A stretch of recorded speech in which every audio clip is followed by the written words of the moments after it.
I'm Batman. I'm Batman. What you're looking at right now is a pretty cool Batman costume. It's also, in a more significant way, one of the worst costumes ever put to film, and it didn't just change how this movie was made, it quite literally changed how movies costume their characters altogether. In fact, this movie right here, this Batman, was in a way a direct response to what went so wrong with this one.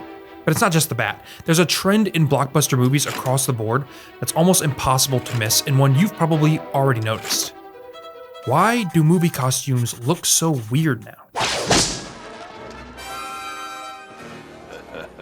There are three fundamental issues that I think have changed the way characters and costumes are thought about in big budget films, and I think it all stems from what a costume should do. Number one, a costume should to an extent instantly communicate character.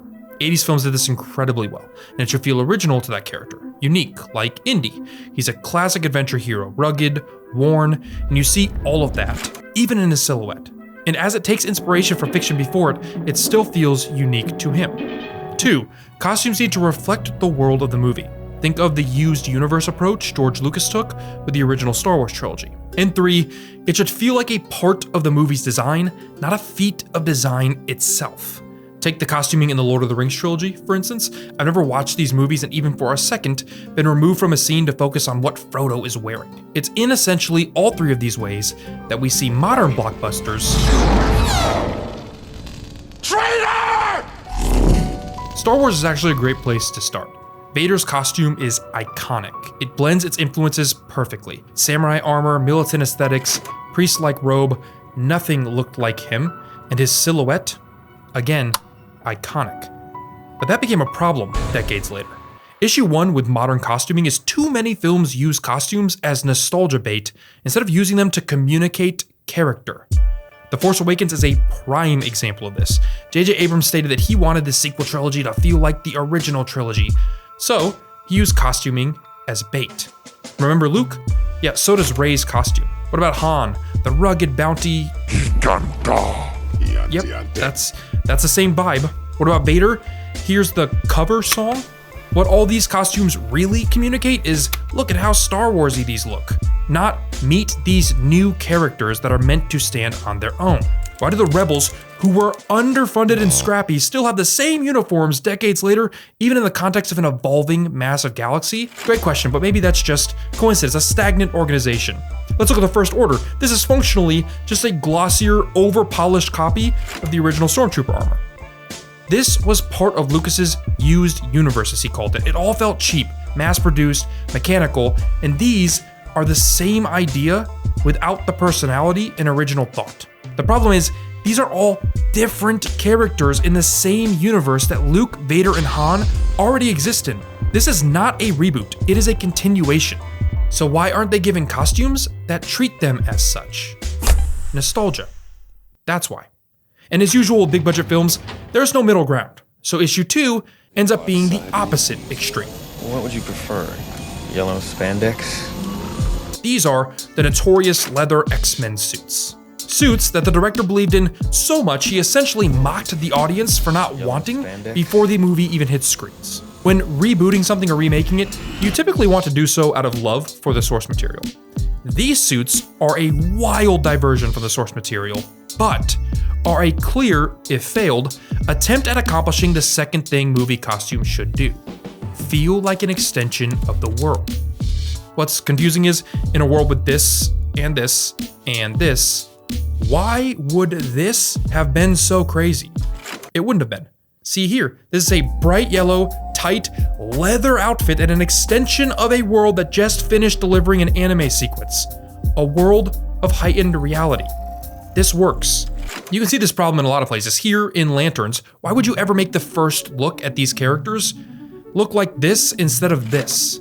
We saw this in Fant Four Stick with Doctor Doom. These are costumes that want to be as grounded as their world, an extension, but don't seem to understand the fantasy of their worlds in the first place. But a better example might be Taskmaster from Black Widow.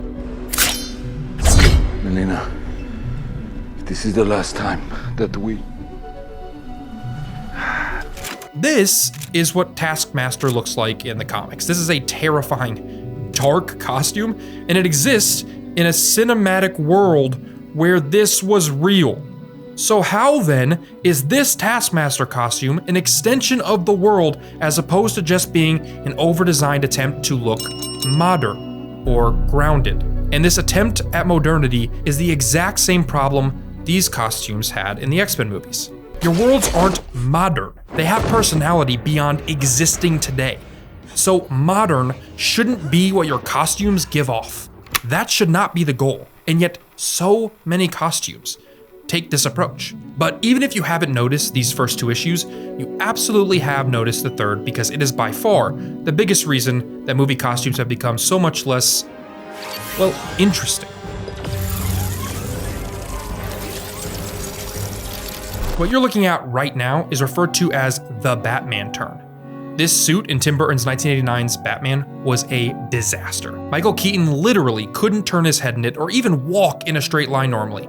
You can't watch the movie and not feel it. So the blocking in this movie is stiff, the fight choreography is slow, and every movement is just a little off. The suit was under-designed mechanically, and this is why Nolan gave his Batman a separate neck piece and face mask. Hollywood learned from this experience. But its limitations in being practical and handmade gave this Batman his own feeling, his own vibe. Weird as it may be, it kind of fit. They used it. Alien had a real person in the xenomorph, and it was a very difficult costume to move in. Filmmaking is just problem solving, so they got creative. They hid it in the shadows, emphasized the silhouette, and it moved slowly, menacingly. They used it. A New Hope also took advantage of its costume's practical limitations. Vader moves slowly and intentionally because the costume forces him to. They made that part of his character. They used it.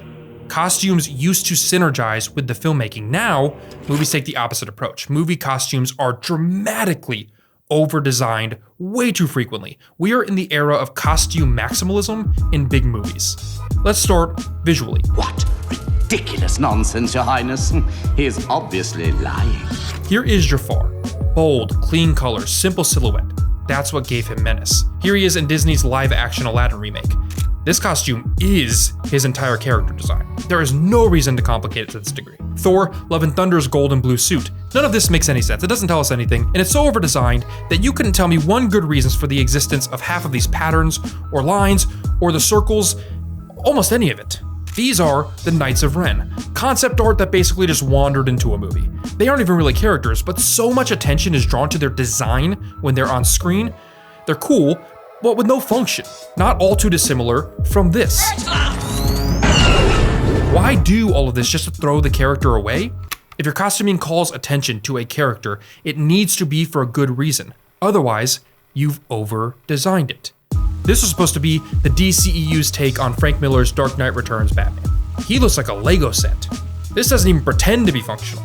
Cruella de Vil, again, iconic, bold, and here she is in a trash dress in the live-action remake, or this manic piece of wardrobing. These are examples of costume over-design from a visual perspective, just for the sake of doing so. That doesn't support the film, it distracts.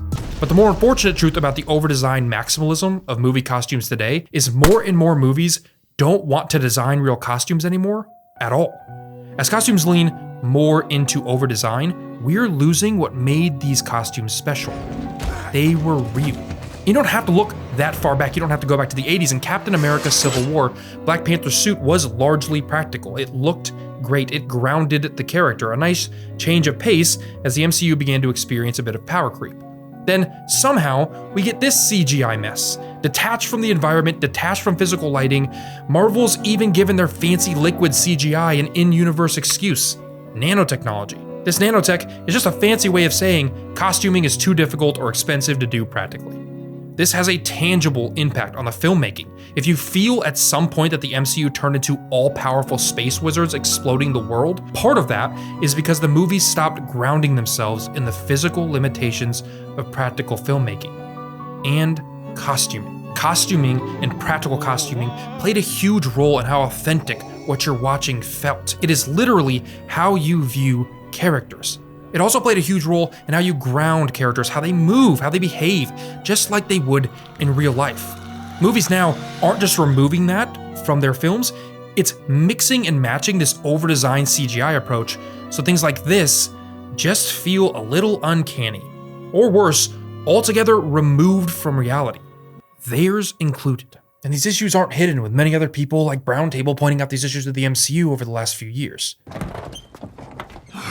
That is a stupid design, and your instructions were very unclear. Unfortunately, it's hard to get away from the fact that no matter the amount of resources or time, costuming in film and TV has just gotten itself into a weird place, where it's slowly being used either as an extension of nostalgia or technology, or worse, as an extension of the world you're likely trying to escape by turning on your TV in the first place. Costuming has started to slowly stop believing in its own magic, and its own practical uses.